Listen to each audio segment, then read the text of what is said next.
poder ver, Señor, tu obra redentora, Señor, desde el principio de los tiempos, Señor.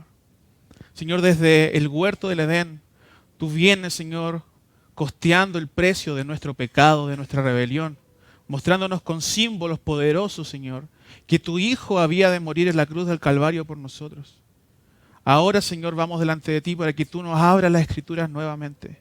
Nos abras el entendimiento, Señor.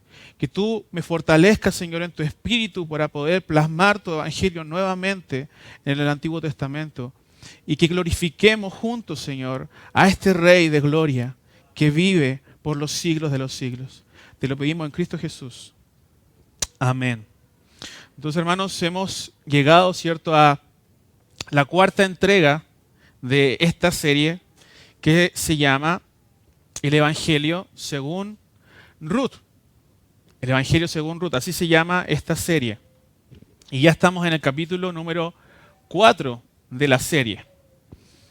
Y en el capítulo anterior, ¿cierto?, el capítulo 3, vimos un sermón que se titulaba, ¿alguien se acuerda?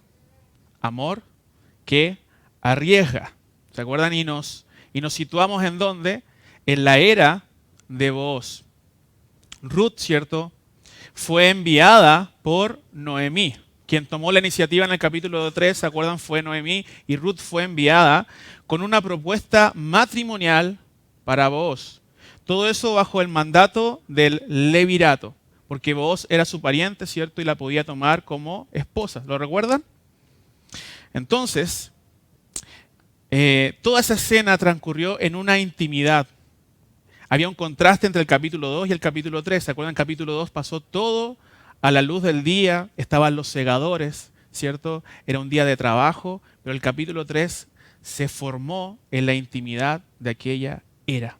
Fue en la noche, todo fue a la luz de la luna. Y esa escena estuvo llena de símbolos poderosos que nos enseñaban, ¿cierto?, muchos aprendizajes. Y Dios utilizaría a Booz para cobijar, ¿cierto?, a Ruth. ¿Se acuerdan? Extiende tu manto sobre mí, le pidió Ruth a Booz. Entonces el medio que Dios usó para redimir a Ruth, era Booz, quien en el capítulo 2 fue su jefe. En el capítulo 3, ¿cierto?, fue su novio.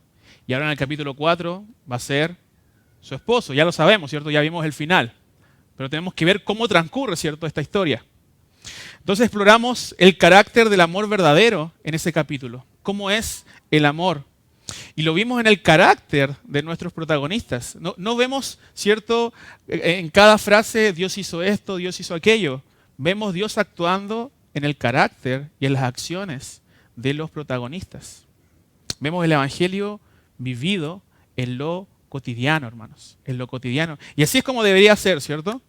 Vimos lecciones de cuidado mutuo, de provisión y sobre todo de capacidad para sobrellevar la tentación sexual. Recuerdan que hacíamos una comparación entre Lot y sus hijas, ¿cierto? Y entre Ruth y Booz. Y cómo sobrevivieron a la tentación sexual por la gracia de Dios y porque eran creyentes. Y nos vimos reflejados en esa historia, hermanos. Vimos el Evangelio en aquella escena porque nosotros, como pecadores, vivíamos en aquella era. Recuerden que la era, hermanos, era utilizada para la prostitución y nosotros nos prostituíamos tras nuestros propios ídolos del corazón. Pero el Señor se humanó, bajó a la era, nos limpió de nuestros pecados y nos ha hecho nuevos para su propia gloria. Y vemos los efectos de la renovación en el Espíritu sobre las vidas, ¿cierto?, de Ruth y Booz. Hay una restitución del matrimonio, hay una restitución del trabajo. Y recuerdan la escena final, Booz, ¿cierto?, le da 6 medidas de cebada simbolizando ese anticipo, ese reposo que ella va a experimentar en este capítulo número 4. Entonces la escena del capítulo 3, ¿cómo terminó? Con una promesa, ¿lo recuerdan? Ruth sería redimida sí o sí a la mañana siguiente, ya sea por él o por ese pariente anónimo que desconocemos y que hoy día vamos a conocer, que vimos que se llama, le nombran fulano. Entonces, hermanos, ahora nos vamos a entrar al capítulo número 4. Es la penúltima entrega, hermanos, de esta serie. Va a haber una predicación más, porque si se dieron cuenta, nos quedó un poquito del capítulo 4. Entonces vamos al capítulo 3, hermanos. Vamos a introducirnos a las aguas más profundas de esta serie, de este libro hermoso llamado Ruth. Ya no tenemos la escena de intimidad, hermanos. Ahora salimos de la era. Y ahora la escena, ¿cierto? El capítulo transcurre en la ciudad de Belén. Entonces, Ruth prácticamente, si observan, ya no está, ¿cierto?, como protagonista de nuestra narración. ¿Lo observan? Ruth prácticamente ya no está. En el capítulo 2, ella fue quien tomó la iniciativa, ¿cierto?, de ir a buscar espigas. ¿Lo recuerdan? En el capítulo 3, quien toma la iniciativa fue Noemí, enviando a Ruth. Pero ahora quien toma la iniciativa, ¿quién es? Booz, ¿cierto? Nuestro pariente redentor.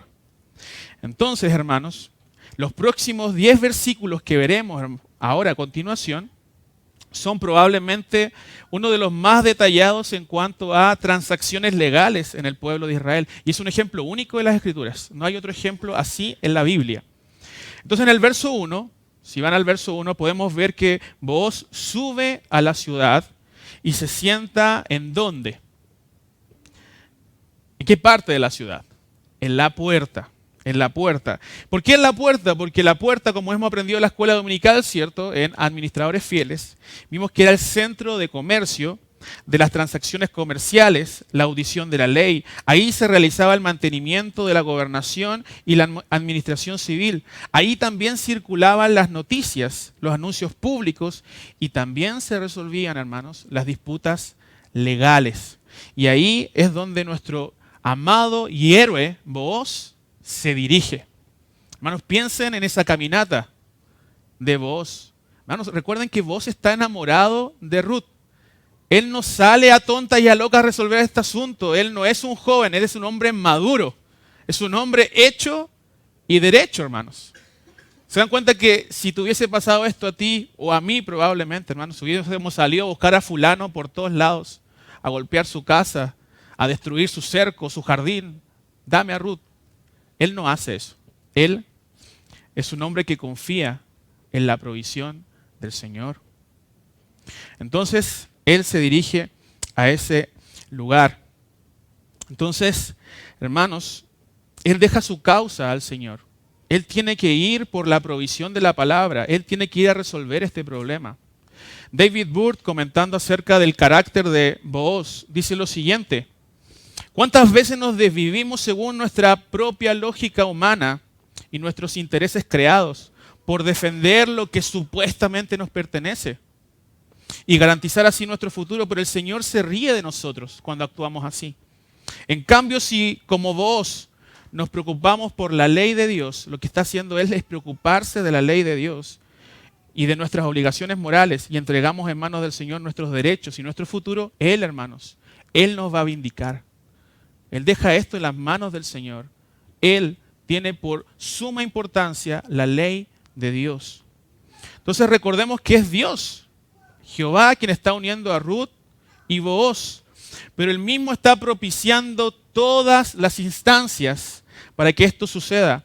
Ruth, hermanos, no fue a la puerta a reclamar sus derechos, sino que ella confía en lo que el pariente redentor debe hacer, y Booz, por otro lado, coloca su fe en el Señor y utiliza los medios legítimos para poder casarse con Ruth. Entonces, hermanos, Booz va en busca de este pariente. Y al igual que en el capítulo 2, se sincronizan los tiempos. ¿Se acuerdan que en el capítulo 2, ¿quién salió? Salió Ruth. ¿Y a dónde fue a trabajar? ¿Al campo de quién? De Booz. ¿Ella buscó el campo de Booz? No. Ella se encontró en el campo de Booz porque Dios lo había predestinado así. ¿Desde dónde? Desde la eternidad, desde antes de la fundación del mundo. Y Dios también encaminó los pasos de Booz y de fulano para que se encontraran ¿en dónde? En la puerta de la ciudad. Entonces Dios sincronizó las agendas de Booz y fulano. Y Booz le llama, fulano, ven y siéntate. Y fulano va y se sienta. ¿Quién será este hombre, hermanos? ¿Y por qué se le llama fulano? ¿Por qué razón la Biblia no nos revela su nombre? El autor quiere cuidar la reputación de nuestro incógnito protagonista. Y en la cultura árabe, fulano, hermanos, nosotros lo usamos, ¿cierto?, en la vida cotidiana. ¿Qué quiere decir fulano?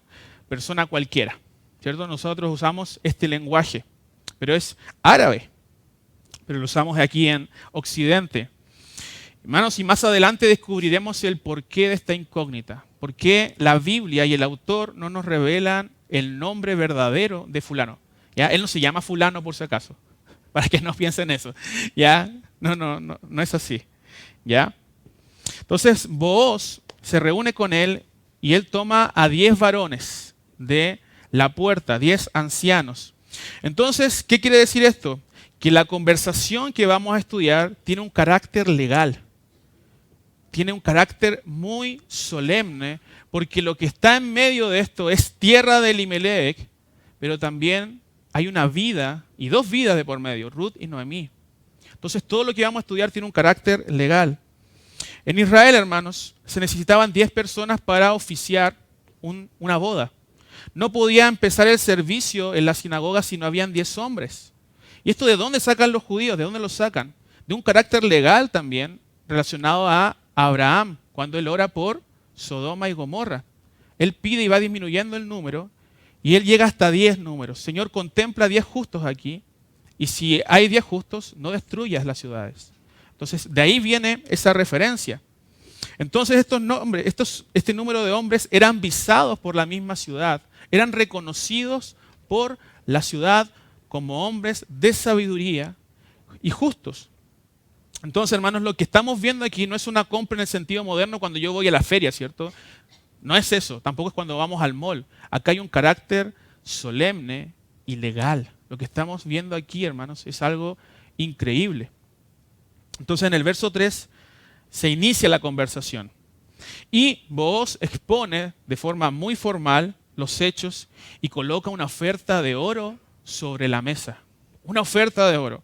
Le cuenta que Noemí es su pariente y que vende una parte de las tierras que le pertenecían a Elimelech, y el fulano tiene la prioridad para comprar dichas tierras. Acá hay que hacer un paréntesis, hermano, y recordar algunas cosas. ¿Se acuerdan que en el capítulo 1, Noemí llega, ¿cierto?, a Belén y ella dice, he vuelto con las manos vacías?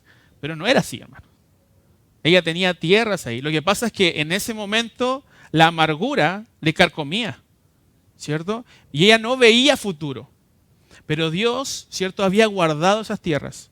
Ahora, cuando Noemí abandona Belén, ¿cierto?, con su familia, ellos vendieron esa tierra. Pero según la ley, Levítico 25-23, ellos no la podían vender perpetuamente, sino que solamente parcialmente, porque la tierra no le pertenecía a nadie, a ningún ser humano. Le pertenecía a Dios. La tierra era de Dios. Y por lo tanto había una ley que decía, ¿cierto?, que ellos podían recuperar esa tierra y lo podía hacer el pariente más cercano. En este caso, ¿quién es? Fulano, nuestro, ¿cierto?, protagonista incógnito. Y esta práctica, hermanos, evitaba los latifundios, evitaba que la gente se adueñara de todos los terrenos. Y esto era un acto de misericordia para cada persona, para cada ciudadano. Hermanos, recordemos que en este tiempo no hay seguros sociales, no hay estados, no hay AFPs, hermanos, no hay cajas de compensación, ¿cierto? No existen esas cosas en ese tiempo.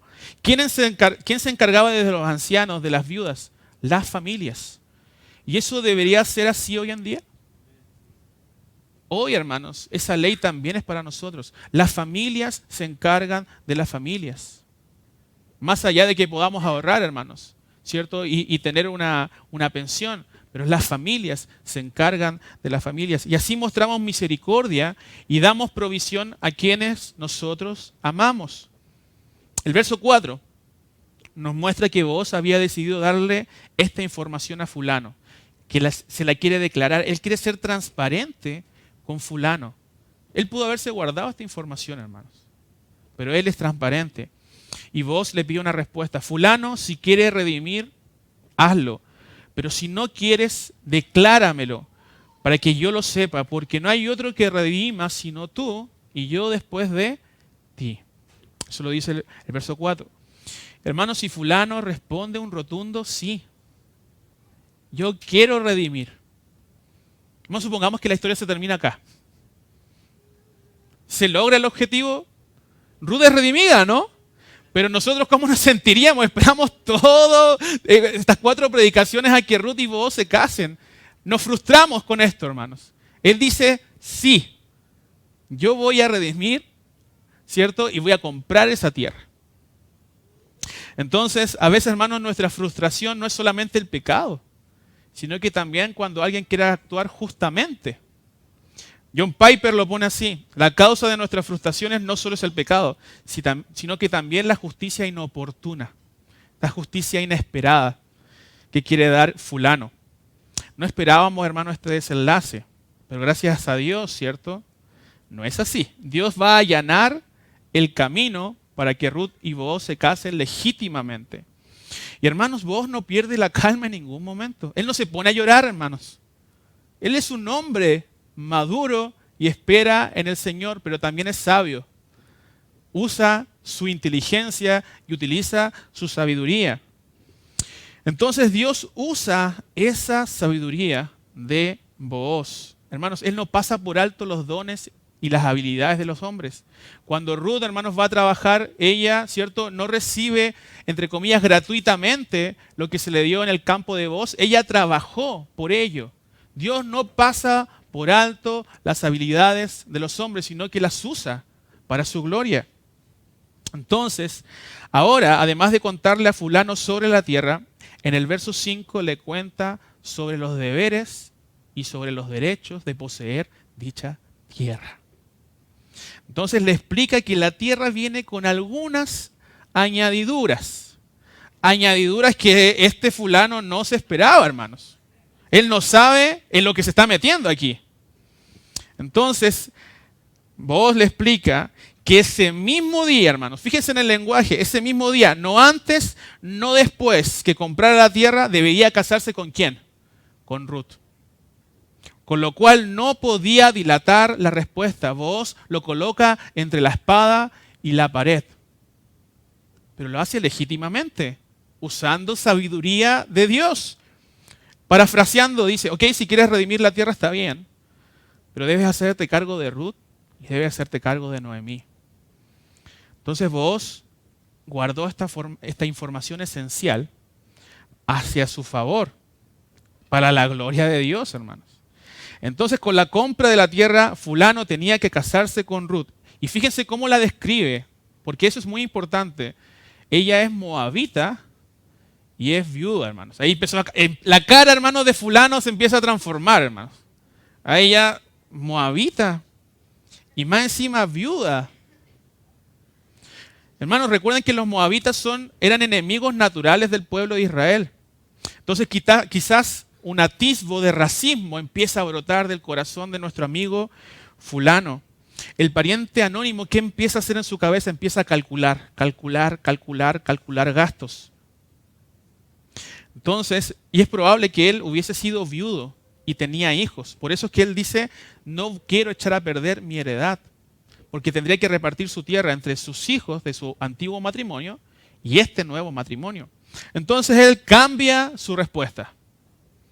No puedo redimir para mí, no sea que dañe mi heredad. Redímela tú usando mi derecho. ¿Y nosotros cómo respiramos ahora? Aliviados. Menos mal. ¿Cierto? Para este individuo el lazo familiar bastaba, hermanos, para comprar la tierra. El lazo familiar le bastaba a él para comprar la tierra, pero el lazo familiar no le bastaba para preocuparse por Ruth y para preocuparse por Noemí. Él es el alter ego de Orfa. Tiene el mismo espíritu de Orfa. Él no pudo iniciar el viaje de la fe al igual que Orfa. Él no puede entregarse totalmente para cuidar a estas dos mujeres porque, hermanos, lo que estamos presenciando aquí no es solamente una transacción, no es una negociación. Esto era un sacrificio. Booz se está sacrificando por Ruth y por Noemí, hermanos. Pero fulano es materialista. No hay asomo de generosidad ni de voluntad en el beneficio ajeno. Hermanos, y es por eso que se omite su nombre. Ahora entendemos por qué se omite su nombre, porque la Biblia, en su misericordia, Dios quiere guardarle esta vergüenza a fulano. Sin embargo, hermanos, al ver todo esto, podemos ver que Él no quiere, hermanos, que su nombre sea borrado, que su nombre sea olvidado. ¿Por qué? Porque el Redentor lo que tenía que hacer era darle restauración a los nombres de los difuntos, de Elimelec y de Malón. Él no quiere perder su nombre, pero tratando de conservar su nombre, lo pierde. Él pierde su nombre. No quiso dañar su heredad, pero terminó perdiendo a Ruth, la tierra fértil que daría vida, hermanos, al Rey de Gloria. Él prefirió su propia tierra, pero Ruth era la tierra fértil, de donde vendría, hermanos, Obed, y de Obed Isaí, y de Isaí David, y David el padre de nuestro Señor Jesucristo. Qué increíble, hermanos, cómo una decisión puede cambiar el destino de una persona. Miren lo que dice Park acerca de fulano. Fulano es el hombre que se aferra a lo suyo y se queda solo. En el corazón de Booz late un amor que viene de lejos, una intención que va más allá del amor humano. En Booz vemos al hombre que nosotros quisiéramos ser, sereno, benévolo, un caballero, un señor, lleno de gracia y verdad. Pero nos estremecemos ante la sombra gris del malogrado pariente anónimo y el toque gélido de su egoísmo materialista turba y también entristece nuestro hombre interior. Lo que procede luego de esto, hermanos, es un recordatorio de vigencia del contrato. Y eso es lo que narra el versículo 7 y 8. Esto que vemos, este intercambio del zapato, funciona como un símbolo poderoso para establecer la satisfacción por la negociación. Que el autor que explicar esto es porque el libro de Ruth probablemente fue escrito unas décadas después de los hechos acontecidos. Entonces, este tema del zapato, hermano, funciona como un anillo de compromiso. Eso es lo que pasa.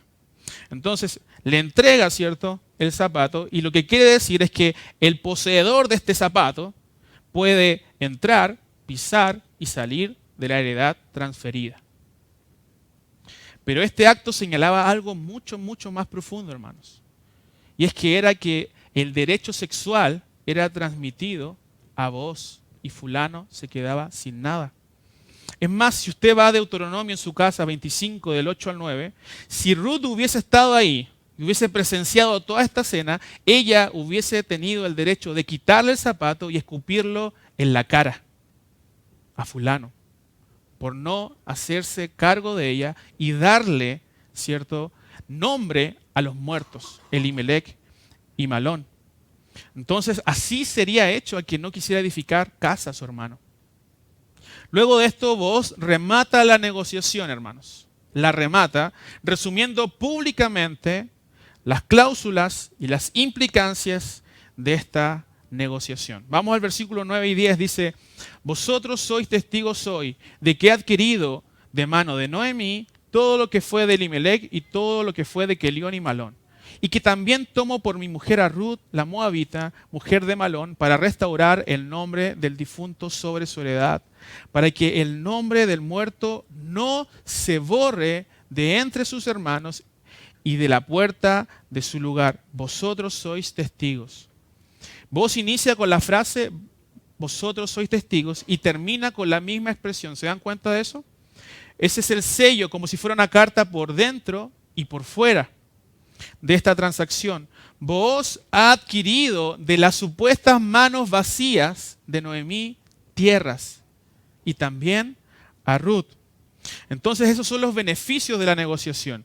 Pero sus responsabilidades son amar a Ruth y encargarse de Noemí y por sobre todo dar nombre y restaurar, ¿cierto?, a Elimelec y a Malón que habían fallecido, para que no se borrara de la memoria de la ciudad los nombres de estos difuntos.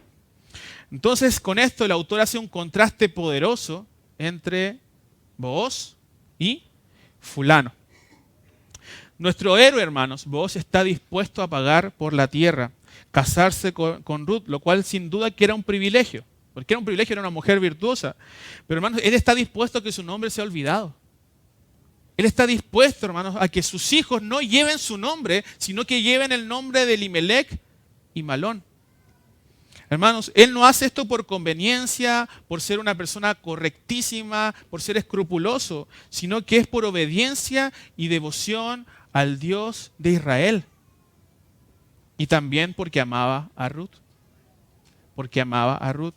Hermanos, su amor por ella es formal, es ordenado, es planificado, es arriesgado, es sincero, porque así es el verdadero amor, hermanos.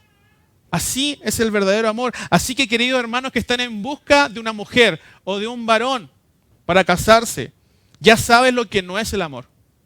El amor no es desordenado, no es improvisado, siempre está dispuesto a tomar riesgos dentro de los marcos legales de la palabra, y el amor nunca es deshonesto. Son, hermanos, aprendizajes profundos para nuestra vida. Ha concluido un acuerdo que destaca, hermanos, por su sencillez, por su sentido humanitario, que fue realizada sin tanta burocracia, hermanos. Hoy día tenemos que buscar impresos, sellos, pólizas, ¿cierto? Papeles por triplicado para hacer una transacción. Hermanos, es una ceremonia civilizada, pero también íntima a la vez. Recordemos que es el tiempo de los jueces, hermanos. Qué increíble esto. Es el tiempo de los jueces donde cada quien hacía lo que bien le parecía, pero Dios se había provisto de un pueblo para hacer presencia de algo magnífico, la venida del gran rey. Dios hizo partícipes a estos hombres de algo que estaba planificado desde la fundación del mundo para legitimar la unión de Ruth y Booz. Hermanos, esto no es algo menor. Lo que ellos están contemplando es algo increíble que cambia mi historia y que cambia también tu historia, hermano. En el verso 11, los presentes confirman su colaboración diciendo, testigos somos. Pero su participación no termina ahí. Empieza de alguna forma otra escena, una oración. Empieza un clamor por Dios. Voy a tomar un poquito de agua, hermanos, que lo necesito.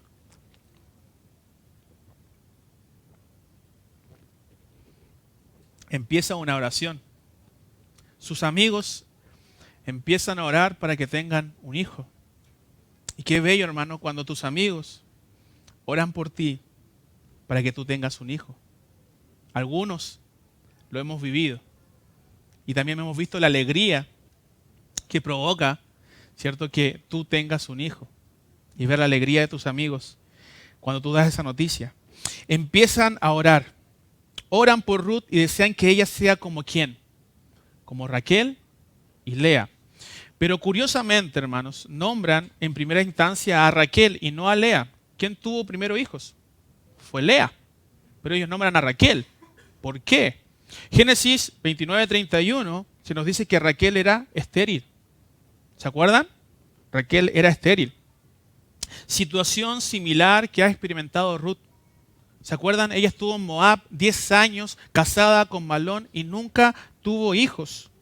Más allá de saber si Malón o ella eran estériles, quizás los dos, ¿cierto? Lo medular era que no había podido concebir hijos. Y eso era herencia de Jehová. Los hijos son herencia de Jehová. Aunque tú no seas creyente, tus hijos son herencia de Jehová.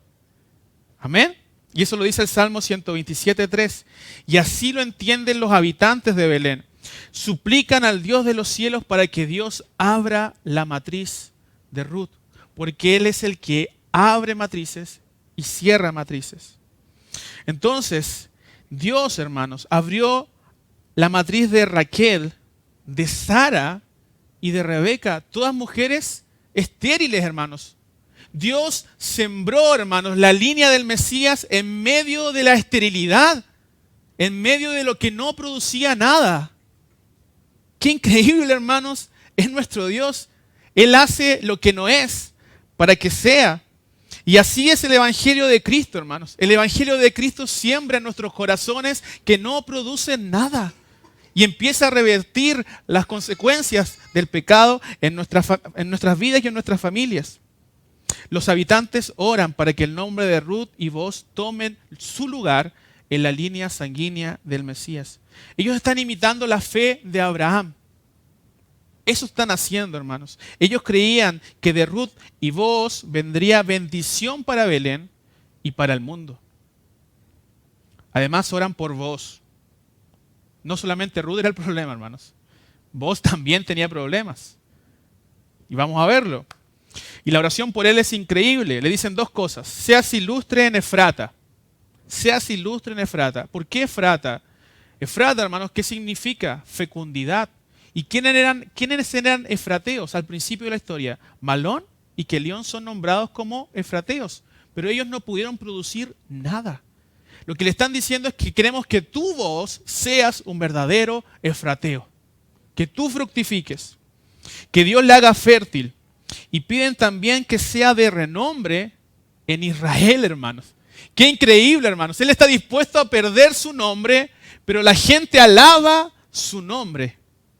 Recordemos que como pariente redentor él estaba dispuesto a perderlo y a restaurar el nombre de los difuntos. Pero finalmente él perpetúa su nombre con este acto de redención. Hermanos, ¿cuántos años han pasado desde esta situación? ¿Cuántos años son? Más de 3000 años. Y todavía seguimos hablando de vos. Todavía seguimos hablando de él y de su ejemplo. Crónicas, Lucas y Mateo mencionan a Booz. Su nombre no se perdió, hermanos. Obed es hijo de Booz, no es hijo de Elimelech ni de Malón. La Biblia lo declara de esa forma, queriendo ofrecer su nombre en sacrificio. Él es vindicado por Dios. Él es exaltado por Dios. Él es un ejemplo varonil, hermanos, para nosotros hombres hoy en día. De un caballero, de un señor de gracia y verdad. Para nosotros, en el siglo XXI aún pueden haber hombres, caballeros, que amen su palabra y que se comporten varonilmente. Que estén dispuestos a dar sus vidas, sus nombres y sus posesiones por gloria y honra a nuestro Dios. En segunda instancia, hermanos, los ancianos y el pueblo piden que la casa de Booz sea como la de Fares. No solamente como la casa de Israel, ahora como la casa de Fares. ¿Y quién era Fares? ¿Se acuerdan el año pasado? Lo estudiamos. Yo sé que la mayoría no estuvo aquí el año pasado en esa predicación, pero la pueden escuchar en YouTube. ¿Quién fue Fares? Fue fruto de la unión irregular entre ¿quién? Entre Judá y Tamar. Y probablemente se nombra porque esa relación también estuvo bajo la ley del levirato, si ustedes se acuerdan. Recordemos que Tamar era esposa de Er. Er, ¿quién era? Hijo de Judá. Pero él hizo lo malo ante el Señor y el Señor lo mató. El hijo mayor que seguía, Onán, la toma por esposa, pero él practicaba lo que se denomina coitus interruptus. Lo que dice la Biblia es que él eyaculaba en tierra y no quería dejar descendencia a su hermano ni a Tamar. Pero el Señor también lo mata. Le quita la vida por no querer darle descendencia a su hermano ni a Tamar.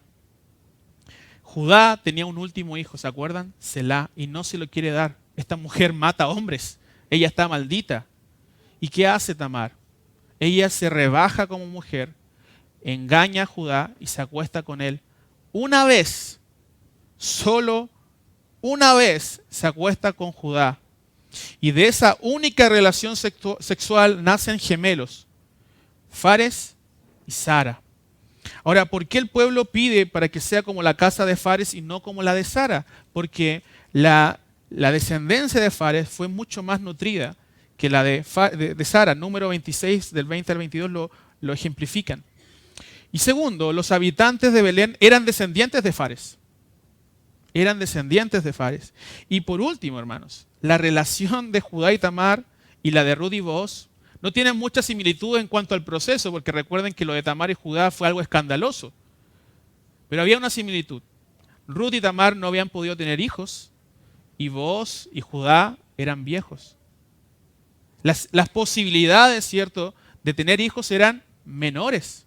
Por eso es que oran para que suceda lo mismo que sucedió con Tamar y Judá. Hermanos, lo que el pueblo está haciendo es dar una retrospectiva a su propia historia, hermanos. Dar una mirada hacia atrás y acordarse de lo que Dios ha hecho. Y ver, hermanos, que Dios escogió a la estéril y al anciano para traer salvación al mundo. A lo débil del mundo para avergonzar a los fuertes. Escogió lo que no es para deshacer lo que es. Y nosotros en Cristo, hermanos, somos fruto de esa abundancia en lo estéril.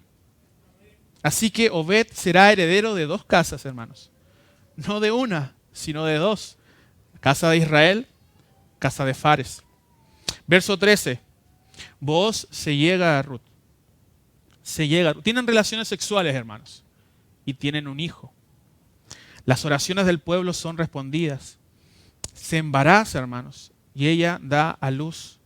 Hermanos, de todos los dolores que Ruth sufrió. De la muerte de su esposo. Del camino de Moab a Belén. De la apatía inicial del pueblo. Este dolor fue el más placentero. Fue el más bello que ella pudo disfrutar, hermanos. Dar a luz a Obed. Fue el grito de mayor esperanza el que dio Obed en ese nacimiento, hermanos. Ahora ella puede levantar canción y dar voces de júbilo, como lo dice Isaías 54:1. Regocíjate, oh estéril. Regocíjate porque has dado a luz un niño. Hermanos, todas estas escenas se conjugan aquí. El llanto de Obed, el regocijo de Ruth y Booz, y el pueblo. Pero hermanos, aún no hemos acabado la historia. Aún no acabamos la historia. El libro finalmente se centra en un personaje. Ese personaje es Noemí. ¿Por qué hace esto el autor? Porque al inicio de la historia se centra en Noemí y termina en Noemí y quiere contrastar, ¿cierto?, los efectos del evangelio en sus vidas. Verso 14 y verso 15. Y las mujeres decían a Noemí: loado sea Jehová que hizo que no te faltase hoy pariente, cuyo nombre, nuevamente el nombre de Booz, será celebrado en Israel, el cual será restaurador de tu alma y sustentará tu vejez, pues tu nuera que te ama lo ha dado a luz, y ella es de más valor para ti que 7 hijos.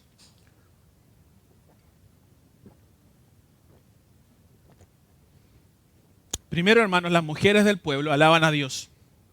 Ellas se dan cuenta que el protagonista de esta historia no es Ruth, no es Booz, no es Obed, sino que es Dios.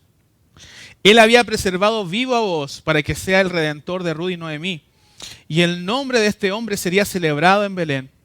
No sería olvidado. Pero simultáneamente se nos muestra que las mujeres están hablando en un sentido de Booz, si se dan cuenta, habla de Booz, pero en otro sentido habla de Obed, si se dan cuenta. Porque este sería restaurador de su alma. Es la primera vez que en la Biblia vemos una figura de un niño redentor. De un niño que sería redentor de una persona, en este caso Noemí, y de un pueblo. Él ofrece nuevas esperanzas a Noemí, tanto en lo material como en lo espiritual.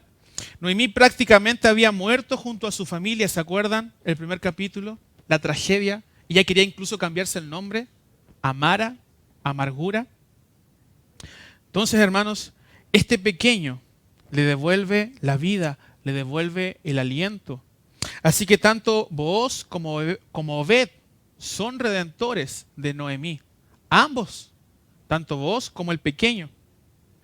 El medio que Dios usó para esta restauración de Noemí fue Ruth. Dios usó a Ruth para la redención de Noemí. Pero los redentores son Booz y Obed. Y también señalan las amigas el amor que tiene Ruth por Noemí.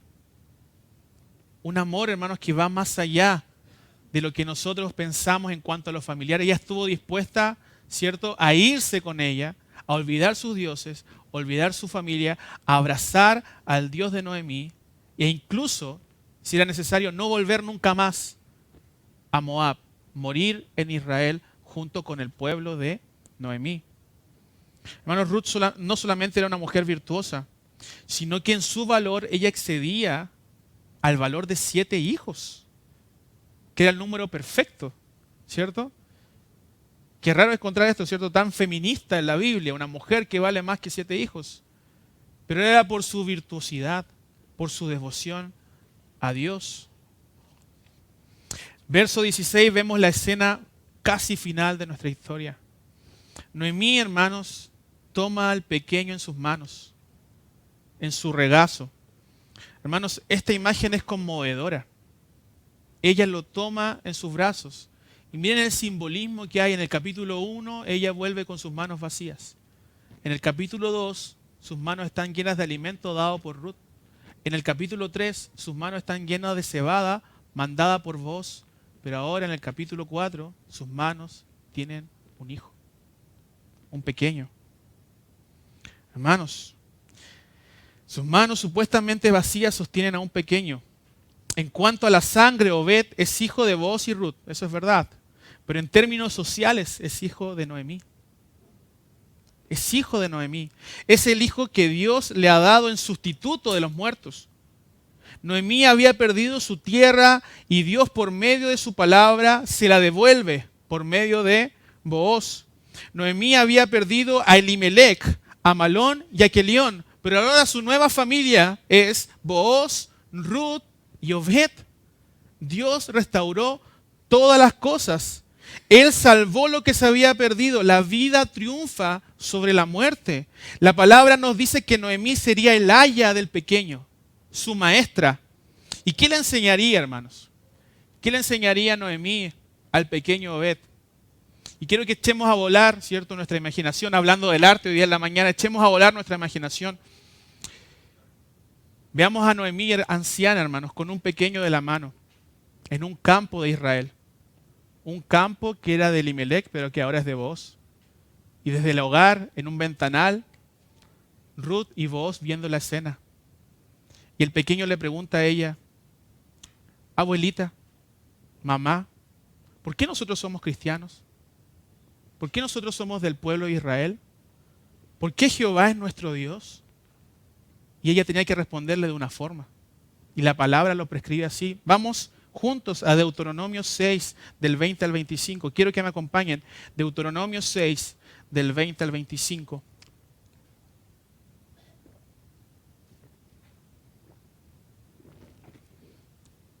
Si un hijo preguntaba qué significan los testimonios y estatutos y decretos de Jehová, ¿cómo debía responder el pueblo? Nosotros éramos siervos de Faraón en Egipto.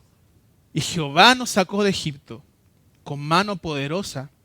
Jehová hizo señales y milagros grandes y terribles en Egipto, sobre Faraón y sobre toda su casa. Delante de nuestros ojos nos sacó de allá para traernos y darnos la tierra que juró a nuestros padres.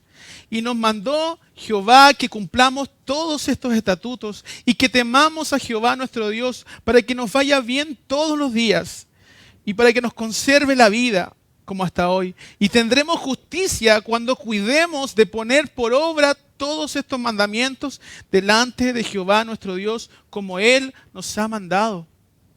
Así debía responder ella al pequeño Obed. Hermanos, y toda esta historia nos habla de esto, de cómo ellos pusieron por obra la palabra de Dios en sus vidas.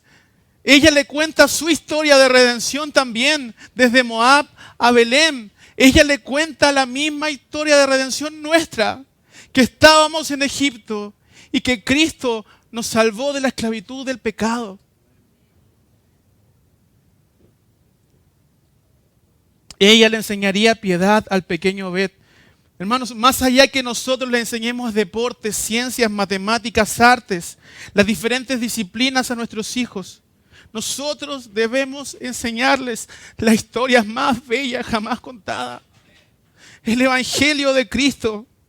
Mostrarles a nuestros pequeños, a Facundo, que tienen un problema ante Dios, que tienen un problema ante Dios, que son pecadores, que están destituidos de la gloria de Dios y que naturalmente son enemigos de Cristo, pero que Él vivió la vida perfecta que ellos jamás vivirán y que Él murió por sus pecados e iniquidades, que crean en Él como el Señor y el Salvador de sus vidas.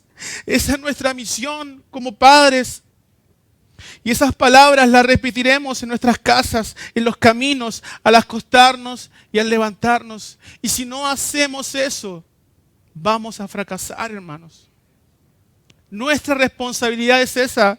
Buddy Baucham lo pone así: si los padres han criado a sus hijos para ser médicos, abogados, deportistas, músicos u otra actividad, pero no los han criado para honrar y obedecer a Dios, han fracasado.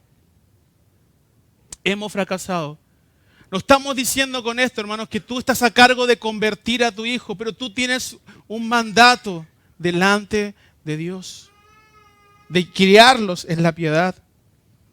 Finalmente, en el verso 17, las amigas de Noemí le dan un nombre al hijo nieto de Noemí. Y este acto era un acto social. ¿Y qué intentaba hacer? Reflejar el carácter de la situación. Ya sabemos cómo se llama, ¿cierto? Se llama Obed, que significa siervo. Siervo. Ese siervo sería el padre de Isaí y el abuelo de David. Pero él no era el verdadero siervo. Pero vemos sirviendo aquí Booz a Ruth, Ruth a Noemí, Ruth a Booz, Booz a ambas mujeres. Vemos servicio por doquier. Hermanos, recordemos que estamos en el contexto del libro de los Jueces. ¿Y cómo terminaba dicho libro? Vamos allá un poquito, retrocedamos unas páginas en nuestras Biblias. Jueces 21-25. Jueces 21-25. El libro de Jueces nos muestra un escenario que es desolador. Hay caos, hay anarquía en el pueblo. Hay desmembramiento de las tribus, hay desorden social, hay idolatría, muerte, dolor. Sin embargo, el libro de Ruth funciona como un evangelio en medio del libro de Jueces. Por eso esta serie se llama así, hermanos. Porque Ruth es una buena noticia en medio del caos de Jueces. Es una buena noticia en medio de la hecatombe social y política de esos días. Nos muestra que Dios estaba silenciosamente, sigilosamente, en la tragedia de una familia, en la amargura de Noemí, propiciando el camino para la venida del rey. Debemos desmistificar algo, hermanos, relacionado al rey de Israel. Siempre se hace alusión, hermanos, sobre todo desde la escuela fundamentalista, que Israel exigió un rey cuando supuestamente Dios no lo había prescrito. Pero Dios sí había dicho que tiene que haber un rey. Él lo dijo. En Deuteronomio 17, 14 al 15, Dios dijo que debía haber un rey. Si lo leen conmigo, Deuteronomio 17, 14 y 15 dice: cuando hayas entrado en la tierra que Jehová tu Dios te da, y tomes posesión de ella, y la habites, y digas: pondré un rey sobre mí, como todas las naciones que están en mis alrededores, ciertamente pondrás por rey sobre ti al que Jehová tu Dios escogiere. De entre tus hermanos pondrás rey sobre ti. No podrás poner sobre ti a un hombre extranjero que no sea tu hermano. Dios iba a colocar un rey. El punto era que no sería la elección de ellos, sino que era elección de Dios. Es decir, Dios pondría un rey, ¿cierto? Pero ese rey debía temer a Jehová y sus estatutos. Más adelante, si lo pueden leer en su casa, el rey debía hacer eso. Y Dios proveyó un rey, David, nieto de Obed. Sin embargo, hermanos, aunque David viene a colocar orden, ¿cierto?, a la situación de Israel, él no vino a traer paz, justicia y redención definitiva a Israel. Más bien él fue un pecador igual que tú, igual que yo, pero con gracia de Dios. Entonces, hermanos, ¿quién era esa simiente que vendría a golpear, ¿cierto?, de forma mortal a la serpiente? ¿Quién sería ese rey que vendría y colocaría orden, finalmente, justicia, juicio sobre Israel? La misma escena, hermanos, que hemos estudiado en Ruth, se vuelve a profetizar años más tarde. Y ese profeta fue el profeta Miqueas. Miqueas 5:2 es famosísimo. Quizás nunca hemos estudiado mucho Miqueas, pero esa frase, ese versículo, lo conocemos. ¿Qué dice Miqueas 5:2? Pero tú, Belén, Efrata, pequeña para estar entre las familias de Judá, de ti me saldrá el que será Señor en Israel, y sus salidas son desde el principio, desde la eternidad. Desde Belén, hermanos, se iba a repetir esta historia nuevamente. Se iba a repetir. Hermanos, y saldría este rey de Dios mismo, porque el pasaje dice, me saldrá. Este rey que venía de la simiente de Dios, porque solamente Dios tiene origen desde la eternidad. Solo Él es eterno, y este niño sería Dios y hombre a la vez. Según Isaías, sería llamado admirable consejero, Dios poderoso, Padre eterno, príncipe de paz. El Redentor que habría de venir sería un hombre semejante a ti y a mí. ¿Para qué? Para ser misericordioso y darnos un ejemplo, para ser sumo sacerdote fiel y expiar nuestros pecados. Es decir, hermanos, Él sería nuestro pariente redentor. Él sería nuestro voz. Sería un rey siervo, al igual que Obed. Sería un rey siervo. Él no esclavizaría a los hombres como los reyes paganos. No.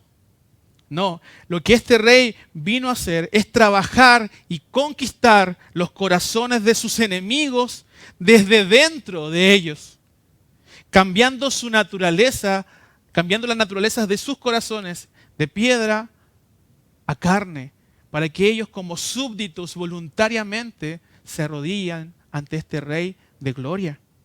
Y según Jeremías 23:5, este rey sería dichoso, traería juicio y justicia mediante su servicio fiel y perfecto al Padre. Y eso es lo que dice nuestro Señor en Mateo 20:28. El Hijo del Hombre no vino a ser servido. ¿A qué vino? A servir. Y vino a dar su vida por rescate de muchos. Él es nuestro verdadero Obed. Él es el verdadero siervo. El niño rey de esta profecía en Miqueas no nacería rodeado, hermanos, de gentes como el nacimiento de Obed. No. Este niño, hermanos, nacería en un pesebre rodeado de animales. Tampoco disfrutaría de la estabilidad social del Belén de Obed. Más bien sus padres tuvieron que huir a Egipto porque lo querían matar. Herodes lo quería matar. Vivió una vida simple como carpintero, nos enseñó al Padre a través del ministerio de la palabra, formó a 12 discípulos y murió en una cruz por los pecados de su pueblo. El foco de la historia de Ruth, hermanos, no es ella, no es Booz, es Cristo y la cruz del Calvario. Allá nos lleva esta historia, hermanos. Él es quien resuelve nuestro problema de redención, hermanos. Pero con grandes contrastes a los que hemos estudiado hoy. Booz tuvo que pagar dinero por la tierra de Elimelech. Pero Cristo tuvo que ofrecer su vida. Booz redime a una mujer virtuosa, pero Cristo redime a una mujer idólatra que va tras sus propios ídolos. Booz redime a Ruth, que significa amiga, pero Cristo redime a sus enemigos. Booz recibió tierras, pero nosotros solo ofrecemos esterilidad a nuestro Redentor. Booz públicamente es alabado en Belén, pero nuestro Cristo públicamente fue exhibido, fue vituperado, fue abofeteado, fue herido por nuestro pecado. Nosotros pertenecíamos al reino de las tinieblas. Nuestro pariente más cercano, ¿quién era? Nuestro padre Satanás. Pero para ser trasladados al reino de Dios, alguien tuvo que pagar el precio por nuestros pecados. Alguien tuvo que ofrecerse en sacrificio por nosotros. Cuando no valíamos nada, alguien tuvo que perder. Alguien tuvo que darse. Primera de Corintios 6:20 nos dice que por precio hemos sido comprados. Hermanos, la salvación es gratuita, pero le costó a Cristo su sangre, su vida. La sangre del Cordero fue el costo de nuestra redención. El perdón de nuestras iniquidades, hermanos, no se resolvió en una negociación colectiva, en una compra como la que hemos visto. Él nos compró con su sangre. Porque estábamos muertos en nuestros delitos y pecados y no podíamos hacer nada. No podíamos ofrecer nada por nuestra salvación. Cristo nos redime de la maldición de la ley.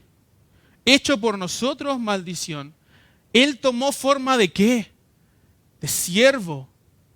Tomó forma de siervo, se humilló por nosotros, haciéndose obediente hasta la muerte y muerte de cruz. Pero a diferencia de vos, que fue de renombre, Él tiene un nombre sobre todo nombre. Él tiene un nombre sobre todo nombre para que tú y yo nos arrodillemos y alabemos a este Rey magnífico en majestad. Hermanos, el libro de Ruth en su inicio nos muestra las consecuencias del pecado. Nos muestra caos, muerte, hambre, tierra con problemas de producción, esterilidad. Pero al final, ¿qué vemos? Vemos vida, vemos abundancia, satisfacción, fertilidad y el inicio de un reinado. Eso vemos al final del libro de Ruth, el inicio de un reinado, porque eso es lo que Cristo viene a hacer en nuestras vidas. Mostrarnos un adelanto de lo que vamos a experimentar en la gloria. Esto que tú ya estás experimentando en Cristo hoy es un adelanto de la gloria que tendremos en el cielo. Ruth nos muestra restitución del significado del trabajo, del matrimonio, de la misericordia a los extranjeros, a las viudas, la relación del cristiano con el trato humanitario y el orden social. Ruth, Booz y Noemí hicieron una diferencia en Belén, no porque eran especiales, hermanos, no porque eran super hombres y super mujeres, sino porque amaban a Dios y amaban su palabra. Hermanos, nuevamente voy a algo que se ha repetido durante esta serie. En Ruth no pasan cosas extraordinarias, como pasa en el libro de Jueces. Hermanos, Ruth, hermanos, nos muestra cosas cotidianas, simples y sencillas, pero llenas de temor a Dios. Hermanos, nunca pienses que cuidar a un pequeño es algo inútil. Nunca pienses, hermanos, que tu trabajo es indigno porque recoges espigas, o porque recoges la basura, o porque cocinas. Nunca pienses que es anticuado enamorarte y desear casarte y guardarte virgen para el matrimonio. O que ayudar a un extranjero, o a una viuda, o a una suegra no puede marcar la diferencia. Porque pueden marcar la diferencia y el destino del mundo según lo aprendido en el libro de Ruth. No te equivoques, hermano. No te equivoques, hermana. Si lo haces para su gloria, Dios hará cosas extraordinarias. Y ya lo estamos viendo. Y lo seguiremos viendo. Porque tenemos que ver nuestra historia. Tenemos que ver la Biblia, hermanos. Y ver cómo Dios utilizó a José. Cómo utilizó a Ruth. Cómo utilizó a sus apóstoles de la nada para convertir, ¿cierto? Y transformar el mundo. Así que no pienses que las cosas cotidianas no tienen que ver con lo sagrado. Porque si Dios está en medio, si tú quieres glorificar a Dios, Dios puede transformar nuestra sociedad con nuestro trabajo, con nuestro carácter. Dios lo puede hacer. Ahora pienses que estás afligido quizás. Ahora piensas que estás en la aflicción, como le pasó a Noemí. Pero hermanos, tu lectura teológica quizás es correcta, la mano de Dios está sobre ti, pero Dios inflige dolor a quienes ama. Les inflige dolor para transformarlos a su imagen. Hermanos, 2 Timoteo 2:12, si sufrimos, también reinaremos con Él, dice la palabra. Si le negáramos, Él también nos negará. Noemí sufrió, Ruth sufrió, Booz también sufrió. Pero para reinar con Cristo, no es opcional el sufrimiento, es obligatorio. En el mundo tendréis aflicción, pero en lo cotidiano Dios ya está trabajando. Si quieres ser parte de su reino, hermanos, sufrirás. Sufrirás. El sufrimiento no es una opción, es algo obligatorio. Al igual que Él, nos hacemos siervos, nos humillamos ante su mano poderosa para que cuando llegue el tiempo Él nos exalte. Ahora, este reino, hermanos, no solamente es para los israelitas, sino que acá vemos a una moabita entrar en la familia de Israel, ¿cierto? Pero la Biblia nos decía, ¿cierto? En Deuteronomio 23:3, que no entrarían los amonitas ni los moabitas hasta la 10ª generación. Pero probablemente Ruth era la 11ª generación y entra dentro de la genealogía de Cristo y es salvada y es una israelita de corazón. Ella pasó 10 años en Moab, pero el 11º año ella es una israelita, se casa con un israelita y tiene un hijo. ¡Qué increíble! Pero hermanos, Él no solamente vino a llamar moabitas, Él vino a llamar a todo tipo de persona, de nación, de lengua, de tribu. Su sangre fue derramada no solamente por Israel, sino que por todas las naciones. Como dice John Piper, la sangre de las naciones corrió por sus venas y todos los impulsos etnocéntricos y racistas están crucificados con Cristo. Están crucificados con el Señor. Juan 11, 51 al 52 nos dice que Él, hermanos, iba a morir por la nación, pero no solamente por esta nación, dice Juan, sino también para congregar en uno a los hijos que estaban dispersos. Y hoy aquí, hermanos, estamos viendo eso, ¿o no? En nuestro local hoy día tenemos venezolanos, colombianos, rumanos, cubanos, filipinos, malasios, ecuatorianos, peruanos, chilenos y chilotes, que forman parte de la embajada de Cristo. Nuestro rey es rey de griegos y de judíos. Él es el Señor de todas las naciones. Quisiera terminar, hermanos, con un último punto. Con esto cierro. Quisiera que tuviéramos una pequeña reflexión en cuanto a nuestro convidado de piedra en este capítulo, nuestro, cierto, gélido fulano. Tanto él como Orfa toman una decisión, ¿cierto? Una decisión legítima, entre comillas. Orfa vuelve a Moab, a sus dioses. Fulano no quiere redimir a Ruth y encargarse de Noemí. Superficialmente ellos no hacen nada incorrecto, nada reprochable, pareciera ser. Pero lo que ellos hacen, en definitiva, hermanos, es no amar. Es no amar. Orfa no amó a Noemí, fulano no amó a Ruth. Y por ese pecado sus nombres no trascendieron. Por ese pecado sus nombres no están inscritos en el libro de la vida. Pero lo más aterrador, hermanos, es que ellos fueron hacia el infierno amándose a sí mismos y perdieron sus nombres. Proverbios 10:7, la memoria del justo será bendita, mas el nombre de los impíos se pudrirá. Hermanos, podemos ver diferentes pecados en las Escrituras. Podemos ver cobardía, podemos ver robo, adulterio, murmuración, lascivia, avaricia, homosexualidad, fornicación, injusticia, homicidio, engaños, malos deseos, en fin, una lista interminable, ¿no? Pero todos ellos, hermanos, son fruto de un solo pecado. No amar a Dios. No amar a Dios. No somos condenados, hermanos, simplemente por ser practicantes de este tipo de pecado. Somos condenados finalmente porque no amamos a Cristo. Nosotros, hermanos, en nuestra naturaleza odiamos y somos enemigos de Dios. Hermanos, ¿qué piensas tú del amor redentor? Porque así se llama este sermón. ¿Qué te parece esta historia? Una historia bonita, ¿cierto? Linda, preciosa, maravillosa. Hasta arte hay en medio de ella. Sí, hermano. Pero déjame decirte que tu eternidad depende de con quién te identifiques. O con Booz o con fulano. O con Orfa o con Ruth. O con Cristo o con el mundo. Te preguntarás, pero ¿por qué tan radical, hermano? Fulano se ama a sí mismo y esa es su condenación. Él ama las cosas que hay en el mundo y no está dispuesto a seguir al Dios de Israel. Él mira el costo de seguir a Cristo y sabe que no puede cargar su cruz. Pablo dice en 1 Corintios 16:22, el que no amare al Señor Jesucristo sea anatema.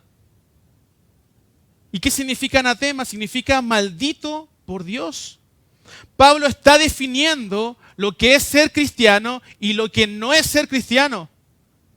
El que es cristiano ama a Dios por sobre todas las cosas. Más allá de su ropa, más allá de su forma de ser, es el amor que tiene a Cristo y a su palabra. Hermanos, el que no ama a Cristo terminará en el infierno. Así de radical es la palabra.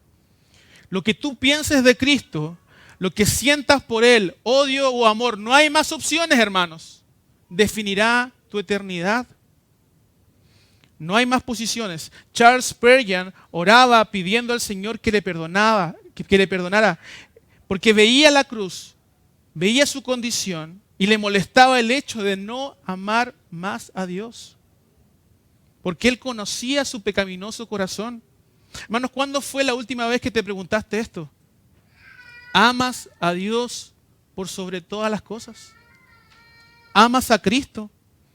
¿Amas al Señor con todo tu ser? ¿Estás creciendo en amor por Él? ¿Tu corazón bombea y se apasiona por Él cada día más? ¿Cómo se traduce eso en tu batalla por el pecado? Porque si amas a Cristo, vas a odiar el pecado. Se va a traducir en una vida, en una búsqueda más intensa por Él. Hermanos, miembros de mi iglesia, de mi congregación, hermanos que desean ser miembros de IBGS, ¿están creciendo en su amor por la esposa de Cristo? Porque tú puedes decir, yo amo a Cristo, pero si amas a Cristo, ¿amas a su esposa? ¿Amas a tu hermano que está a tu lado? Si no amas a tu hermano, no amas a Dios. Si no amas su palabra, no amas a Dios. Si no pones en práctica su palabra, no amas a Dios. Si te identificas con vos, estarás dispuesto a pagar un precio, hermano. A pagar un precio, como lo hizo nuestro Rey Redentor en la cruz. Pero si te miras los pies espirituales y te falta un zapato, es porque eres fulano.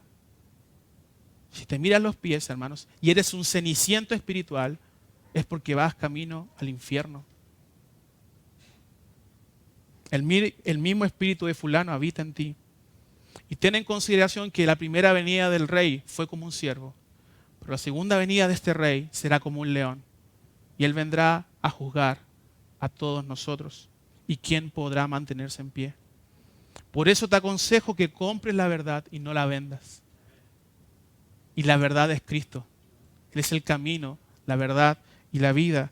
Compra el campo de la cruz, hermano.